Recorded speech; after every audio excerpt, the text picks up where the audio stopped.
بسم اللہ الرحمن الرحیم۔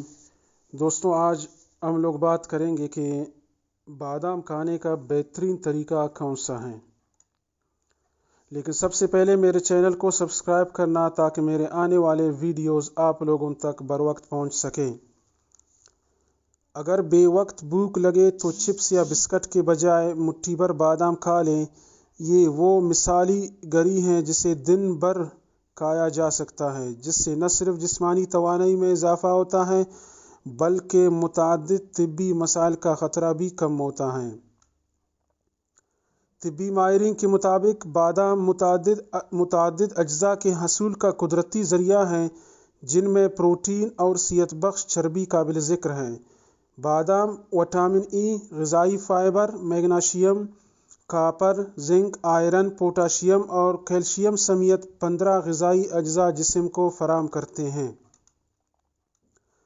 مگر بادام کو کھانے کے طریقے کے حوالے سے کافی غلط فہمیاں بھی پائی جاتی ہیں، جن کے بارے میں ماہرین طب کی رائے بھی سنیے۔ کیا بادام روز کھانا نقصان دہ تو نہیں؟ بادام غذائی اجزاء سے بھرپور میوہ ہے اور نظام صحت کے لیے متعدد طریقوں سے فائدہ مند ہے۔ یہ دل کے لیے تو بہت زیادہ فائدہ مند ہے، جبکہ کولیسٹرول کی سطح کم کرتا ہے۔ اس طرح یہ ہیموگلوبن A1C کی سطح میں کمی لاتا ہے، جو کہ شوگر کا خطرہ بڑھاتا ہے، جبکہ بادام کھانے سے بلڈ گلوکوز لیول کو ریگولیٹ کرنے میں بھی مدد ملتی ہے۔ تو ان کا روزانہ استعمال صحت مند طرز زندگی اور جسمانی وزن کو کنٹرول میں رکھنے میں بھی مدد دیتا ہے۔ کیا فریج میں رکھنے سے باداموں کی غذائیت متاثر ہوتی ہے؟ فریج کسی بھی طرح باداموں کی غذائیت پر منفی اثرات مرتب نہیں کرتا۔ در حقیقت اس سے بادام کی زندگی بڑھانے میں بھی مدد ملتی ہے۔ روسٹڈ بادام صحت بخش ہے یا نہیں، اس حوالے سے کافی غلط فہمی پائی جاتی ہے، مگر روسٹنگ سے باداموں پر کوئی منفی اثرات مرتب نہیں ہوتے، بس اس میں موجود پانی کی سطح ختم ہو جاتی ہے، جس کے نتیجے میں دیگر غذائی اجزاء کا اجتماع بڑھ جاتا ہے۔ بادام بھگو کر کھانا حافظے کے لیے فائدہ مند ہے یا نہیں؟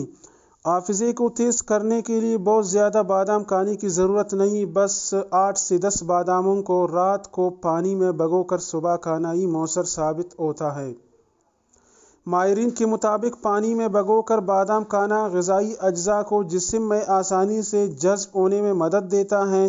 اس کے علاوہ اس میں موجود وٹامن B6 پروٹینز کے میٹابولزم میں مدد دیتا ہے، جس سے دماغی خلیات میں آنے والی خرابیوں کی مرمت میں مدد ملتی ہے۔ تو بادام کھانے کا بہترین طریقہ کون سا ہے؟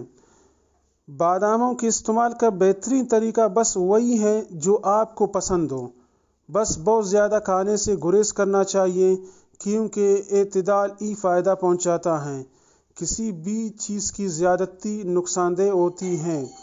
دوستوں، اگر میرے یہ ویڈیو آپ لوگوں کو پسند آ گیا ہے تو لازمی اس کو شیئر کر دیجیے گا اور میرے چینل کو سبسکرائب کرنا مت بھولیے گا۔ شکریہ۔